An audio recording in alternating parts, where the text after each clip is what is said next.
पसीना आने लगता हो, घबराहट होने लगती हो, एकदम तुरंत घबराहट हो जाए, चाहे दिन में हो चाहे रात में हो, घबराहट उत्पन्न, तो उसके लिए ध्रुमावती माता का नाम लीजिए और ध्रुमावती माता के नाम से गुड़ की 7 आप टुकड़े कर लीजिए। गुड़ की जो बट्टी होती है उसके 7 टुकड़े कर लीजिए और ध्रुमावती माता के नाम से जहां पर गौरी और शंकर दोनों विराजमान हो, गौरी और शंकर का मंदिर यदि आप दर्शन करेंगे तो शंकर भगवान का जहां शिवलिंग हो और शिवलिंग के साथ में पार्वती जी शंकर के साथ नीचे ही बैठी हो, सामने दीवार पर या ऊंचाई पर ना। आपको पहले कहा था शंकर जी के शिवलिंग का आपको कई बार दर्शन कराया। एक विष्णु शिवलिंग होता है, एक डमरू जैसा शिवलिंग होता है जिसको बैठकर पूजा नहीं जाता, जिसको खड़े होकर जल चढ़ाए। एक शिवलिंग होता है जो जमीन पर ही रहता है, जिसको गौरी शंकर कहते हैं हमारे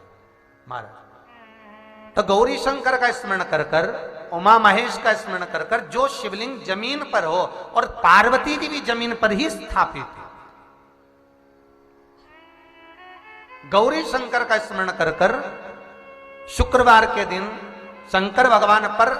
प्रदोष काल में समय के शाम के समय पर सूर्य अस्त के कुछ ही क्षण में वो गुड़ की डिलियां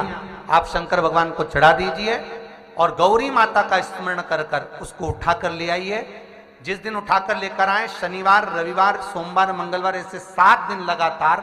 दरवाजे के बाहर उसी शिव मंदिर के द्वार पर बैठकर आप वो गुड़ की डली को खा लीजिए। महाराज, जिंदगी में कभी घबराहट नहीं हो सकती, सिर दर्द नहीं हो सकता, बेचैनी नहीं हो सकती और पसीना नहीं आ सकता घबराहट के कारण। रात को चक